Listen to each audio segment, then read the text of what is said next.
ஓம் ஸ்ரீ மகாபெரிவா சரணம். மகாபெரிவா மகிமையில் இன்றைக்கி ஒரு அருமையான அனுபவத்தை தான் உங்கள் எல்லாருக்கிட்டே சொல்லலான் இருக்கேன். மகாபெரிவா அப்போ சென்னையில் ஏகாம்பரேஸ்வரர் அக்ரஹாரத்தில் முகாமிட்டு இருந்தார். அன்றைக்கி பூஜையெல்லாம் முடிச்சுட்டு எல்லாருக்கும் தீர்த்த பிரசாதம் பெரிவா கொடுத்துட்டு இருந்தார். ஆண்கள் தனியாக ஒரு வரிசையிலும் பெண்கள் தனியாக ஒரு வரிசையிலும் போய் பெரிவா கிட்ட பிரசாதம் வாங்கிட்டு போயிட்டு இருந்தார். அப்போ பெண்கள் வரிசையில் வந்துட்டு இருந்த ஒரு சுமங்கலி மாமி கழுத்திலிருந்து தாலி கீழே விழுந்துடுது.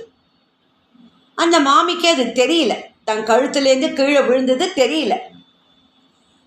அப்படியே வந்துட்டா. மகாபெரிவா தீர்த்தம் கொடுத்துட்டு இருந்த அந்த இடம் வரைக்கும் வந்துட்டா. இந்த மாமி பெரியவாளுக்கு நேரையே வந்து நிற்கிறா. உடனே இந்த 2 வரிசையிலும் வந்தவாளுக்கு தீர்த்தம் கொடுப்பதை திடீர்னு நிறுத்திட்டா மகாபெரிவா. இந்த மாமி திடீர்னு பதபதைச்சு தன் கழுத்தை தடவி பார்க்குறா. அவள் கழுத்தில் தாலி கயிறும் திருமாங்கல்யமும் இல்லாததை உணர்ந்து கொஞ்சம் தள்ளி போய் நின்றுட்டா. ஐயோ, நம்ம கழுத்தில் இருந்த தாலியை காணமேன்னு கிட்டக்க வந்து நின்னவ பெரியவா கிட்ட வந்தவ சட்டுன்னு தொட்டு பார்த்துட்டு கழுத்தில் தாலி சரடை காணமே, திருமாங்கல்யமும் இல்லையேன்னு கொஞ்சம் தள்ளி போய் நின்றுட்டா அந்த மாமி. அப்போ ஸ்ரீ மகாபெரிவா யாரையோ எதிர்பார்த்து கொண்டிருப்பது போல அந்த உதிரணியை கையில் வச்சுட்டே எங்கோ பார்த்துட்டு இருந்தார். அந்த சுமங்கலி அம்மாவை பார்த்து அப்படியே நெல்னு சொல்லிட்டு மறுபடியும் தீர்த்தம் கொடுக்க ஆரம்பித்தார். ஆண்கள் வரிசையில் வந்தவாளும் மகாபெரிவா பக்கத்தில் தீர்த்த பிரசாதம் வாங்கிக்க வந்துட்டார்.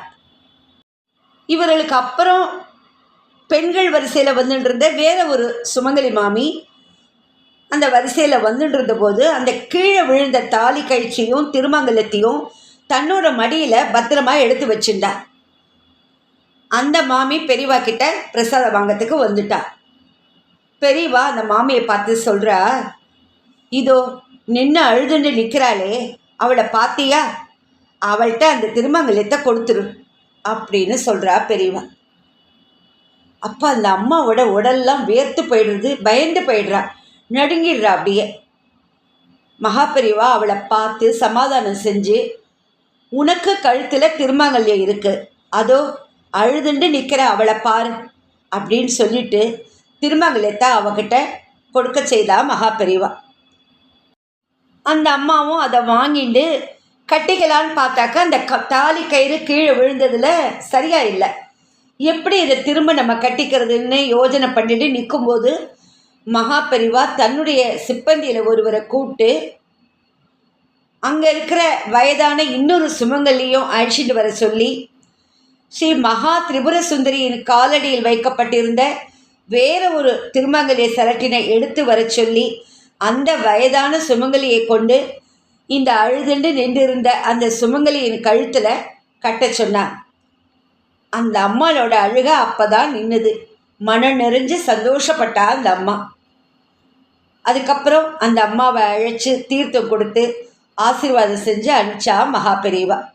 இந்த நிகழ்ச்சி 1954 நடந்ததுன்னு சொல்லப்படுறது. எப்பேற்பட்ட கருணை உள்ள மகாபெரிவாளுக்கு. மகாபெரிவா தீர்த்த பிரசாதம் எல்லாருக்கும் கொடுத்துட்டு இருந்தாலும் அந்த அம்மா தன்னுடைய கழுத்துலேருந்து தவற விட்டது, அதை வேற ஒரு மாமி அதை எடுத்து வச்சிருந்தது, இதெல்லாம் எப்படி மகாபெரிவாளுக்கு தெரியறது? எப்பேற்பட்ட ஒரு ஞான திருஷ்டி மகாபெரிவாளுக்கு. இன்னொரு ஒரு அருமையான நிகழ்ச்சி, காஞ்சி ஸ்ரீமடத்தில் அப்போ ஒரு பணியாளர் வேலை பார்த்துன்னு வந்துட்டு இருந்தார். ஸ்ரீமடத்தின் பகுதிகளை கூட்டி சுத்தம் செய்கிறது அவரோட பிரதான வேலை. அவருக்கு உதவியாக அவரோட மனைவியும் அங்கேயே வேலை பார்த்துன்னு வந்தார். இந்த தம்பதிக்கு 2 பெண் குழந்தைகள். இந்த 2 குழந்தைகளோட இவர்கள் குடும்பமே ஸ்ரீமடத்தில் தங்கி வேலை பார்த்துட்டு வந்துட்டு இருந்தது. தங்களோட அப்பாவும் அம்மாவும் ஸ்ரீமடத்தில் அந்த துப்புரவு பணிகளில் மும்முரமாக வேலை பார்த்துட்டு இருக்கும்போது குழந்தைங்க 2 பேரும் அங்கே சுற்றி சுற்றி விளையாடிட்டு இருப்பா.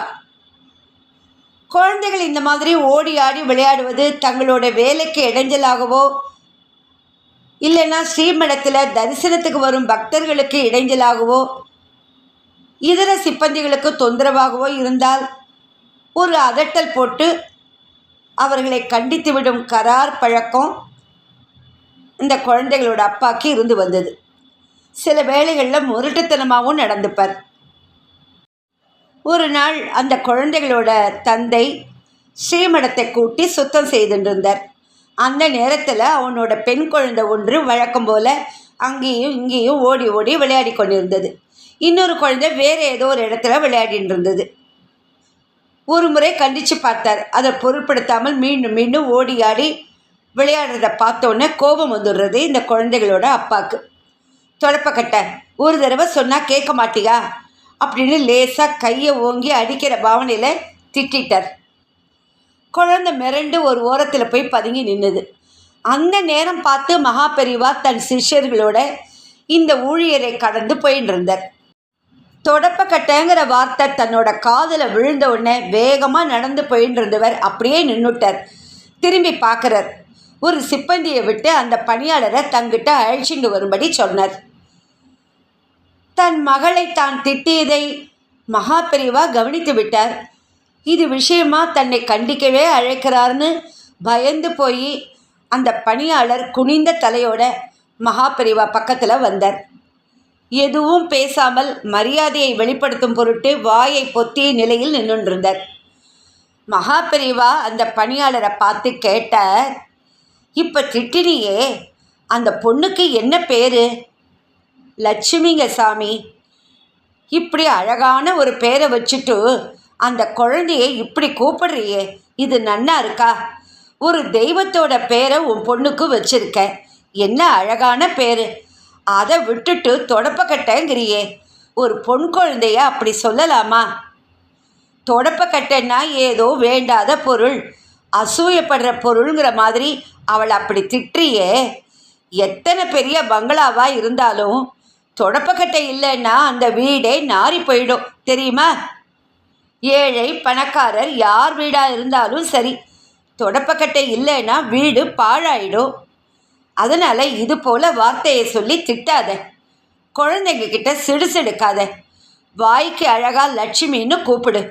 உன் பொண்ணும் உன்கிட்ட வருவா, அந்த லக்ஷ்மி தேவியும் உன்கிட்ட வருவா அப்படின்னு பெரியவா சொல்ல அந்த பணியாளர் தன்னுடைய செயலுக்கு வருத்தம் தெரிவித்து மகா பெரியவாளுக்கு நமஸ்காரம் செய்தார். அதுக்கப்புறம் மகா பெரியவா அந்த இடத்த விட்டு ஒரு புயல் போல நகர்ந்தார். ரொம்ப ஒரு அழகான அருமையான எல்லாருக்கும் தேவையான அறிவுரையை பெரியவா சொல்லியிருக்கா. ஹர ஹர சங்கர ஜெய ஜெய சங்கர, ஹர ஹர சங்கர ஜெய ஜெய சங்கர. ஓம் ஸ்ரீ மகா பெரிவா சரணம். நமஸ்காரம்.